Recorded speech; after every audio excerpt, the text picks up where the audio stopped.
Hello everyone and welcome to ZP Productions, and today is another late night thoughts. And today's subject is, if given a certain sum of money and you want to do nice portraiture, what should you upgrade? What should you buy? So recently somebody asked me on my Instagram, and the question was along the line that, if I was to go further in photography, should I buy a full frame? Will it make a difference? And my answer to him is that if your aim is really to take nice portraitures, maybe you should not spend money upgrading a full frame, but instead upgrade your lighting and maybe upgrade your lens too.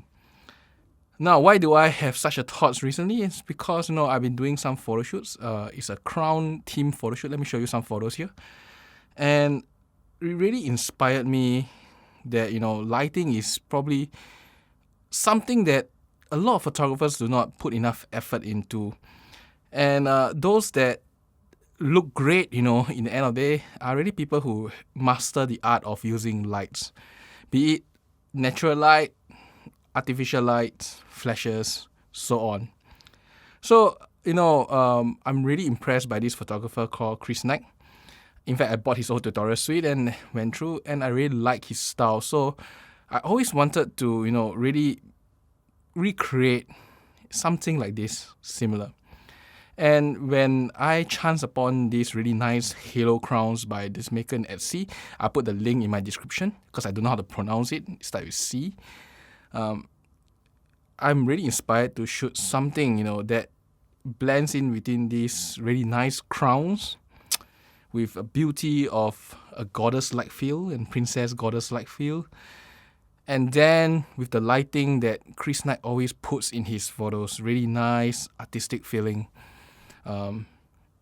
Strong enough contrast, yet soft enough on the subject to give this really nice goddess divine feel, if you ask me. And of course, this whole thing is actually a package from accessories, makeup, to the clothes itself, and of course the photography. So going back to just now I talked about lighting is because when I was starting to do my crown shoots, I don't really know where I want to head to. There are many tutorials out there that teach you many other ways to do lighting, but I really wanted that particular look, so I tried. In fact, let me show you my earliest shoot. This is done like 2 months ago. And then from there, I learned that, I need certain lighting equipment to really shape my light a lot better. And then I start doing different things. You can see progressively the lighting style changed. And now I'm really at a level where I feel, yes, I got it close to what I want in terms of lighting. And it's really about now the final touches in terms of the looks, making sure the hair is neat, making sure my edit is great, spending more time in post-process, and of course, measure my lights properly. And measuring lights is really important. So going back to just now, the earlier topic in my late night thoughts is, if you have money and you want to do upgrades to up your portrait game, what should you get? Should you get a full frame or not? The answer is really spend more effort in lighting. I think that is really something that can improve your photography greatly and help you master quite some basics in how to handle or I would say maximize your camera itself. Now, I won't deny that I have access to really great equipment because of my other commitments. I don't really spend anything anywhere other than my camera equipment. And also, as I said, sometimes I do earn a little bit out of this. But that said, I think the camera is really not that important for this particular set of photos I've done. If anything, I think the lighting is the most important. And so let me talk about the lighting that I used and how did it change the way I work. So if really, you want to look at this photo here, in fact, let's take a look at my 2 most recent shoots. I think there is really a few key elements to it. Firstly is the high contrast look of it. The subject is really bright.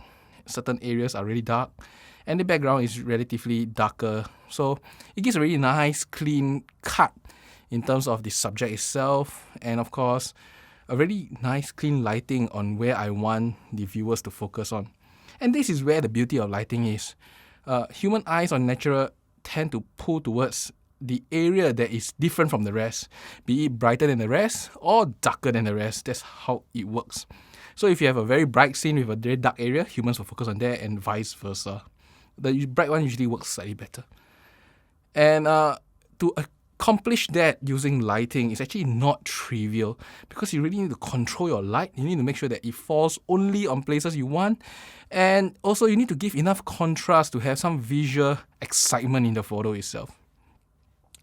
So as a more normal, I would say, as I've been doing portraiture for some time, of course I have certain amount of lighting equipment. I have softboxes with grids, I have umbrellas, I have optical snoots, I have reflectors, and all this kind of stuff. What I didn't have at that point of time when I started this shoot was this. Now, this is a beauty dish with a honeycomb. And why do I think this is a very important piece of lighting equipment when I started doing my crown shoot is that this is the only few modifiers that has a relatively large surface area and has a real true honeycomb that really focuses your light. Now, if you followed my some other video, I don't really know what is the degree. This one looks like 20 or 30 degrees of, I think 20, 25, 30 degrees. I'm not too sure. But it really does control the lighting really well. In fact, let me show you a behind the scenes shot of my very recent shoot. You notice that almost no light from the top is spilling on the background, or should I say very minimal. Now that is the thing, control of lighting is really very important. And the dish is probably the biggest modifier you can get at an affordable price with a very controlled lighting pattern. The thing is, there is something better. The brown color paras with their grids are even better than this. They are even bigger and they have more control, but they cost like 10, 50 times the price of this.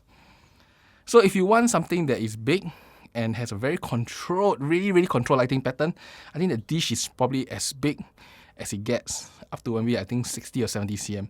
The one I have here is 55 cm, which is big enough for what I want, which is a portraiture shot.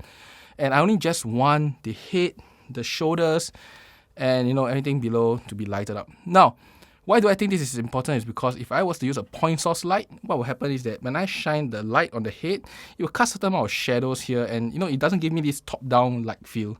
Well, the dish will give you that because it's big enough that, for most ladies especially, it will cover the head and the shoulders easily. So that is the first thing, control your lighting. Now, let me put this away. So the next modifier that was really important for my shoot was this spot projector. Now, if you have seen my shoot, from the start to the later part, as I showed earlier, you notice that in the later part, I really could control my light really well. It's like so slitted, so controlled. It only lights the face and maybe the chest, or maybe certain part of the arms, or maybe the accessory. It's so controlled, and this is achieved using this thing called a spot projector. A spot projector is something that Chris Knight liked to use to. He was saying that this is one of his little joys of doing lighting photography along the line. And he bought a Pro Photo version, which costs a lot of money. I think that is like $2,000. Now, this is the one by Aperture. It is not meant for flash. It's actually meant more for something like LED lights. But you can use it with flash. You can use the AD300 inside, and it gives you the exact same effect. A very controlled slitted light that you can change according to what you want. So such a modifier allows you to open the doors, and then you will slit the light accordingly. So it's a very, very nice and useful modifier. Now, this is really useful for my shoot because it allows me to really pinpoint where I want the lighting to fall. Do I just want it on the face? Do I just want it on the crown a little bit? Do I want some of it to spill in the background or not? Do I want to light the hairs up? Do I want to light the chest up? Do I want to light the clothes or the accessories up? This thing allows me to kind of really shift and modify the light to the way I want. Now, there are ways to do this without using the spot projector. You can use something called a cookie cutter. Technically, it's a very big board with a pattern, and then you can put it in front of a relatively harsh light, like something like, say, a 45-degree modifier or a para, which allows you to really cut the light and give it pattern. But this guy here, you can not only do cutting of pattern, you can also control the harshness of light. Because I did notice, that harsh light is actually really beautiful. It gives you the sun-kissed look. And this is the only few modifiers that really can give you that harsh, strong sun-kissed look light. but in a very controlled manner. And as such, because it's so controlled, you can even control where the shadow lies, where the shadow falls on the subject very easily. I highly recommend that if you are a hardcore portrait photographer, have one in your inventory. Of course, don't need to buy the aperture one. You can buy something from Taobao, something from Godox recently. Those can work too. Don't need to buy aperture one. Aperture is more for LED lights, and it is meant to withstand the 600 watt light shining through it and hitting it up like a crazy iron. But that being said, if you're not going to use LED lights, there are way cheaper alternatives for the purpose of flash. Easily less than 200 Sing dollars or even 150 Sing dollars. But really, I think this is one of the nicest modifier that you should consider if you are a hardcore portrait photographer. You really want to push your portraiture to the extreme, control the very minute lights that you can have in the scene. This spotlight projector is something that you should consider. Now, the last modifier I want to talk about, which is not here, is a very large softbox, as large as it gets. Or maybe a reflector umbrella with a diffuser over it. Or maybe a umbrella with a very large screen if you're, by the way, screen, yes. A very large screen if your place affords you to do it. The reason is to really give a nice soft feel light in the entire scene. The thing is that we like light and dark, we like shadow and brightness, but we really cannot take absolute shadow, like totally black. Totally black is not something that is good, and it's not appealing at times unless you are really going for that style. More often than not, you want to see details even in the shadows. So how much details in the shadows should you have, right? Now, if I have a light meter, which I don't have now, it's in my other room, it should be about 3 to 4 stops of lighting difference normally between the key light and the shadows. So if this was the key light, this guy would probably be like, say, f4 equivalent power. That light should be filling in the subject itself at 1/4, yes, f1.4 power. So f4 for key light, f1.4 for the fill light. That will give you 2.8, 4, 3 stops of difference, and give you this shadow that is dark enough, but you can see details. So if you've seen this particular shot here, is exactly that logic, where the shadow is never too dark, and it is really, really nice, to view, because the contrast is great. Your eyes can really focus on where the photographer wants you to do it. But if you want to explore the photos, see the intricate details in it, there is no details that are too dark that you cannot see. So this is where the interest really, the making the photo interesting and exciting, to focus on somewhere and then explore later, to tell the story or to tell the mood. Everything here is all about lighting.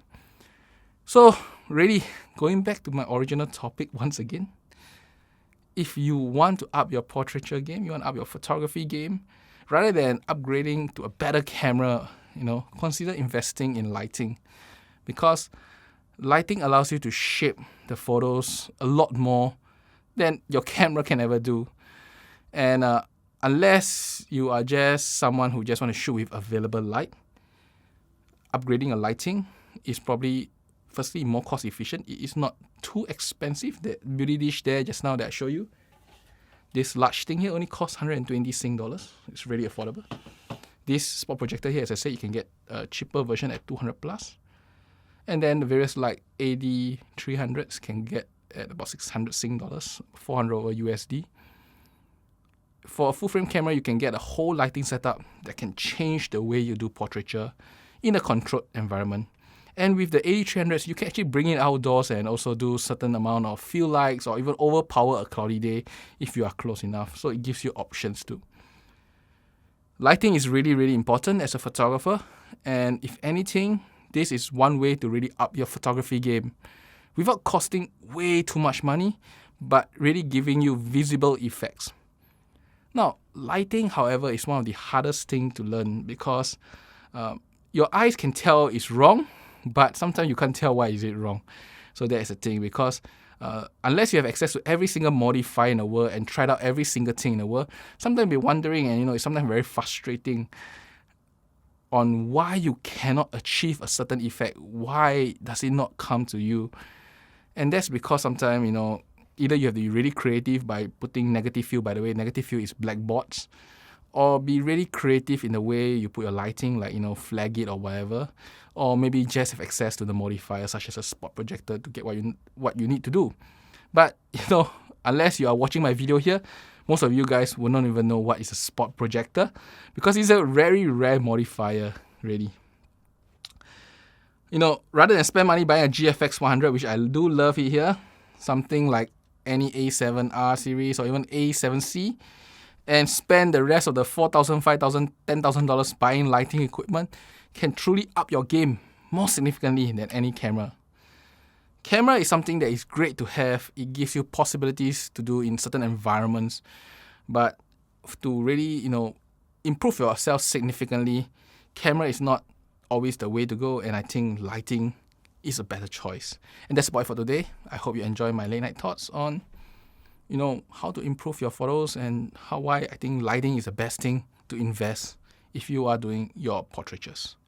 That's about it for today. I hope you enjoyed this, and I'll see you next time. Bye-bye.